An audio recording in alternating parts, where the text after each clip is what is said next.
এই হাসপাতালের পক্ষ থেকে আমরা এখানে আজকে সামান্য কিছু অর্থ সাহায্য করে গেলাম, যার পরিমাণ মাত্র 8,000 টাকা। আগামী আরেকদিন আমরা এখানে আরো কিছু আর্থিক সাহায্য দেবার একটা প্রতিশ্রুতি দিয়ে গেলাম।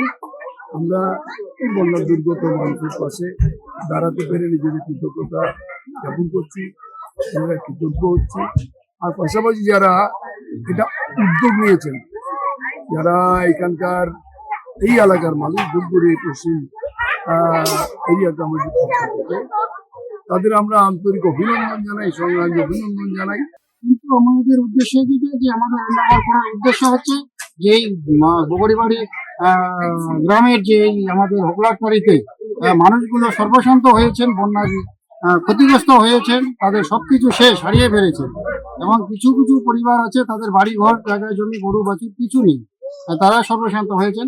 তারা কতদিনে স্থায়ী হবে, তারা সেই মানুষগুলো যে সরকারি পরিষেবা কতটুকু দিতে পারবে সেটা সময় বলবে। কিন্তু এতদিন পর্যন্ত কিছু কিছু সময় বাইরে থেকে খাওয়া দাওয়া আসতো, কিন্তু ইদানিং এটা বন্ধ হয়েছে। সেই চিন্তা ভাবনা নিয়ে আমরা আমাদের রান্নাঘর খুলেছি। আমাদের রান্নাঘর 1 সপ্তাহ থেকে চলছে। আমাদের এখানে দুবেলা আমরা এই এলাকার মানুষকে আমরা খাওয়ানোর জন্য আমরা চেষ্টা করছি। আর দুপুরবেলা 2 থেকে 300 লোক খাচ্ছে এবং রাতেও 200 লোক সেখানে খাচ্ছে। এখানে আমরা দুবেলা খাওয়ানোর জন্য আমরা চেষ্টা করি। রাজনৈতিক সংগঠন, এটা রাজনৈতিক সংগঠন, হ্যাঁ নিশ্চয়ই আমাদের এটা ভাবনা আছে। আমাদের সিপিআইএম পার্টির পক্ষ থেকে এটা আমাদের চিন্তা ভাবনাটা দিয়েছে, তারাই হেল্প করছে এবং সেটা আমরা এখানে কোনো পার্টি পলিটিক্যালিগতভাবে উদ্দেশ্য না করে এখানে তার জন্য আমাদের নিরপেক্ষভাবে আমাদের রান্নাঘর করছি। এখানে কোনো আমরা পলিটিক্যালি প্রচারও করছি না। আমাদের মূলত আমাদের উদ্দেশ্য হচ্ছে যে আমাদের পার্টি যে যেভাবে ব্যক্তিগতভাবে আর্থিক সহযোগিতা করছে, সেই সহযোগিতা নিয়ে আমরা এই এলাকার যে বন্যা দুর্গম এলাকার যে মানুষ যারা ক্ষতিগ্রস্ত, তাদের পাশে দাঁড়ানোটাই আমাদের মূল উদ্দেশ্য।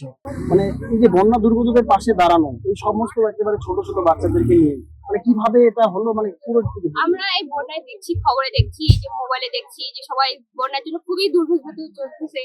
সবাই বন্যায় অনেকের ঘর বাড়ি ভেঙে যাচ্ছে। আমাদের যথা সামর্থ্য অনুযায়ী আমরা আমাদের একাডেমি থেকে, নাচের একাডেমি থেকে আমরা যেতটুকু সামর্থ্য অনুযায়ী চাঁদা কালেকশন করে সবার বাড়িতে গিয়ে আমরা চাঁদা 3 দিন ধরে চাঁদা তুলছি। চাঁদা তুলে যেটুকু ক্ষুদ্র আর কি সামান্য কিছু চাঁদা তুলে এই ত্রাণ বিলি করতে পারলাম, এটাই আমাদের কাছে অনেক বড়। বললাম এটা টাকাটাই যে আমাদের রান্নাঘরে দেওয়া হবে, মানে কোথাও গিয়ে মনে হচ্ছে টাকাটা সেই জায়গায় যাবে। হ্যাঁ যাবে, কেন যাবে না? কারণ আজকালকার মানুষজন সবারই দেখতেই পাচ্ছে যে দুর্ভিক্ষটা কেমন চলছে না চলছে, সেই অনুযায়ী এটা দেওয়াটা স্বাভাবিক।